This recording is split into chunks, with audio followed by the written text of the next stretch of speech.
Mga kaparmers, meron tayong bagong dumating. Order. Dalawa sila di Brad, hindi na daw uuwi. Mabugat ka rin. Bermuda mga kaparmers, itatanim namin dyan sa harap ng ating triangle farmhouse. Dito muna ilalagay. Kapatid ito. Ano yung papa? Nihila. Kahit muro pa eh. Tidak. Ayan mga kaparmers. Masosyal kasi yung Bermuda kayo sa Carabao grass. Mga 3 days. Hindi pa yung mamamatay. Itong dalawang aso mga kaparmers, akala ko ay naglalaro lang. Hindi ko akalain na ganun kaseryoso yung kanilang away. Talagang grabe. Kaya mapaparusahan ko na to yung dalawa. Hindi na ito laro mga kaparmers. Nagkakasukatan sila talagang sukatan talagang yung balat ang inaangat-ngat. Basang-basa na silang dalawa. Kasi si Jigger talo si Dexter. Ngayon naman para nababaliktad. Surrender na si Jigger. Si Dexter yung nangagat. Kaya mayroon talaga sakitan na yan. Kailangan maparusahan ito ang dalawa para hindi na nila ulitin.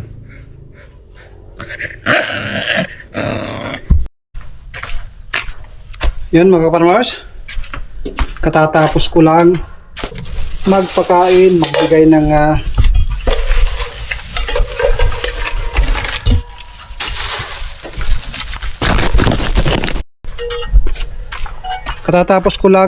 ng mga pagkain, patubig sa ating mga alaga mga kaparmers.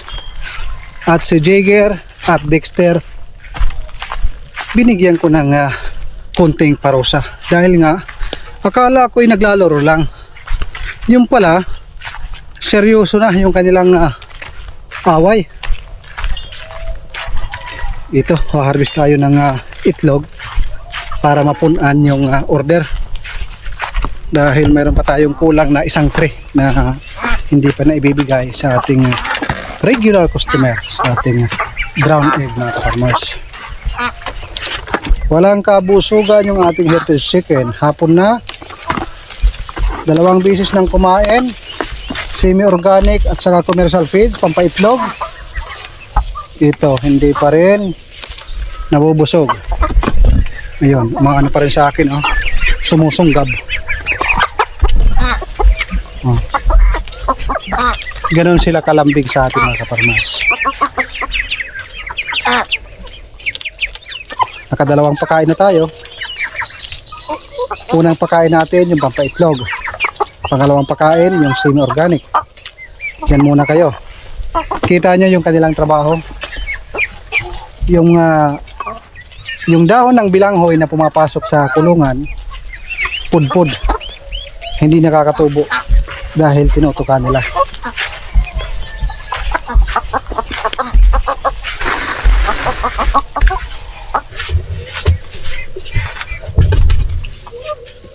Hapon na mga kaparmers.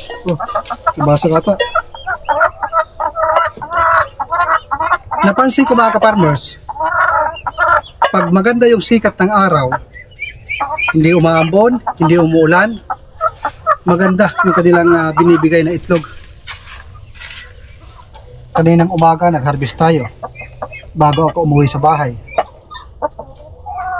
Maaga kasi akong umuwi kanina dahil tumawag si Mrs. Yun nga, yung last na video natin, nakita nyo nag-deliver tayo sa isang barangay malapit dito sa atin. Kahit close yung shop, open pa rin yung online namin mga kaparmers. Ayan. Kompleto na yung ating order. Wala na tayong balance. Ito. Gusto magpasampa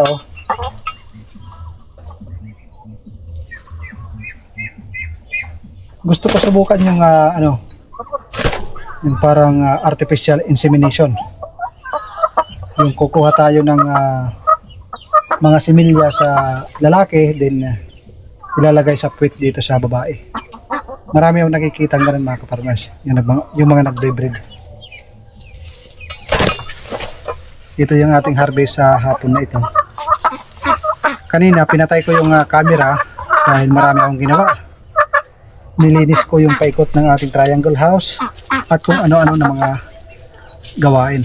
Pinatay ko muna yung camera kasi kung palaging nakatutok sa camera, medyo kaparmers, matrabaho, kaya nag-focus muna ako.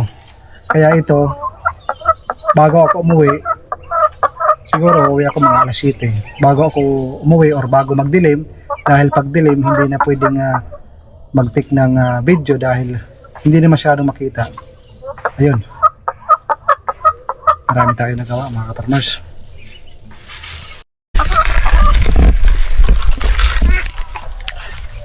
Ganyan sila. Pag mayroon tayong dala na parang basket, akala nila pagkain. Kita nyo, lumalapit lahat. Itlog to, kailangan natin ibenta para makabili tayo ng pagkain nyo. Masaya lang dahil itataguyod natin yung ating mga nasimulan, mga gawain. Kahit busy tayo sa kabilang negosyo, tuloy pa rin ang pagpapaunlad natin dito sa ating mini farm. So sige lang, kahit nakakapagod, okay lang yan.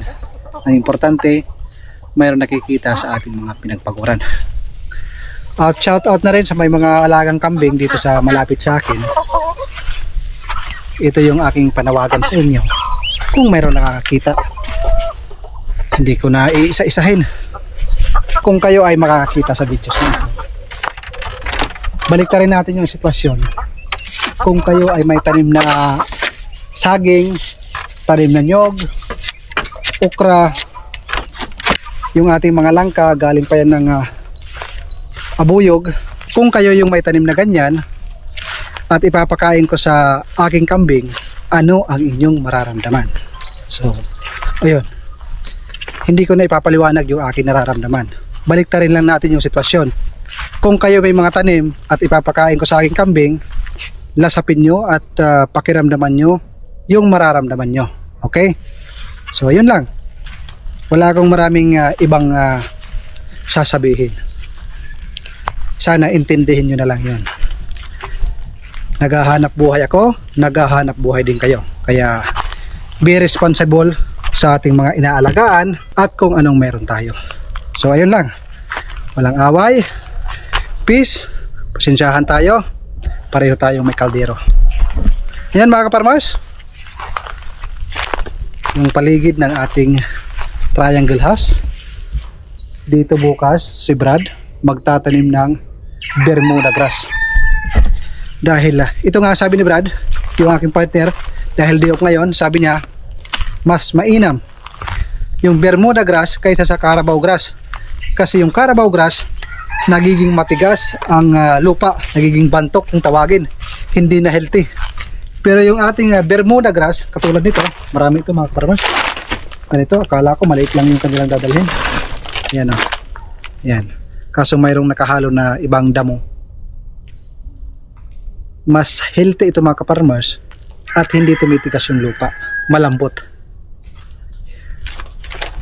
Yan po yung kagandahan sa Bermuda grass. At ayon na rin sa experience ng aking partner.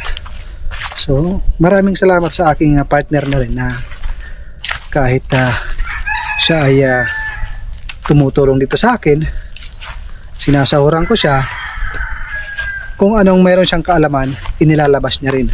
Nagsisharing ho kami ng kaalaman. Hindi porket ako yung may-ari, sirado na yung aking isipan. Kung ano yung kanyang kaalaman, ano yung kanyang advice, pinakikinggan ko rin. So, ganito lang yon. Hindi naman lahat alam ko. Hindi niya rin alam lahat. Kaya kung ano ang aking alam, binabahagi ko sa kanya. Kung ano ang alam niya, ibinabahagi niya sa akin. Ganun lang. Give and take mga kaparmers. Ang aking gusto dito, within 3 months to 5 months, maging Bermuda na ito lahat. At green na green yung paikot ng ating triangle farmhouse. Sample, dito yung entrance. Dito tayo nakatayo sa entrance. Pagbungad, nandito yung pinaka preparation area, kusina, magluluto tayo, barbecue, mag-iihaw, at habang tayo nag-iihaw, tanaw natin yung ating triangle house. Okay? At dito naman sa right side, hanggang dyan sa may puno ng nyug na yan, doon sa unahan, lalagyan ko yan ng net. Meron pa akong dalawang net na hindi na ilalagay. Bawat isa nun ay 100 meter.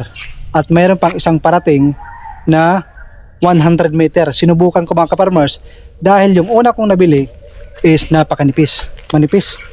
800 ang presyo. Ngayon nakita ko yung 100 meter na yon, 12 feet, nasa 1,069 mga ka-farmers. Naka 50% off. Sana totoo. Dahil pag hindi totoo, hindi ko tatanggapin. Dahil kung ano yung sukat sa itaas, napakita ko mga ka-farmers. Kukunin ko para makita nyo. Kasi pag ganito yung dumating, hindi ko tatanggapin. Dahil yung nasa picture, talagang nakalubid. At yung original price niya is 2,000 plus. So naka 50% off, nasa 1,000 plus na lang mga ka-farmers. Tinandaan ko na ito mga ka-farmers. 1, 2. So dalawang dangkal at kalahati. Pag dumating yung parcel, dadangkalin ko. Pag ganito yung sukat, ganito kalaki, ipapakancel ko na. Pasensyahan na lang. Dahil pagdating doon sa picture at tinignan ko talaga, inisa-isa ko kasi nadala na ako dito. Ito, ang pangit ng quality mga ka-farmers. Napakadali masira. Yun nga yung ating gamit, hindi pa nag-iisang taon, mayroon na puputol. Lalo na pag inuuna natin pakainin yung mga Peking duck, yung ating mga native na manok, sumusunggab sa net, nabubutas. Hindi siya pang matagalan. Hindi siya advisable para sa mga magsisimula sa farming business at kahit sa backyard farm. Ito yung quality niya, oh. Hindi nakalubid. Yung aking in-order, talagang nakalubid yun. Inisa-isa ko kasi nadala na ako dito. Pero gagamitin ko pa rin to. Dalawa pa ito. Nasa taas ng ating triangle house. Yung totoo mga ka-farmers, kung kontento lang kayo sa buhay nyo, dito sa probinsya talagang buhay na buhay. Basta't masipag lang ho kayo. Kasi ramdam ko eh. Meron tayong mga tanim. Meron tayong munting negosyo, kahit sari-sari store lang. Kahit pa kunti-kunting pumapasok yung pera. Panalo, meron tayong mga gulay. Kung dodoblihan lang natin yung sipag, buhay na buhay mga ka-farmers. Hindi na natin kailangan umalis ng napakalayong lugar. Kasi ganoon din mga ka-farmers, darating ang panahon, mamimiss nyo ang iyong probinsya. Gusto nyong balikan. Yung iba naman napapagod na sa trabaho, nai-stress. Pero kung ang iyong plano ay pumunta sa ibang bansa, ibang lugar, para sa experience, makapag-ipon, makapag-save, at makapagsimula sa negosyo, panalo yan mga ka-farmers.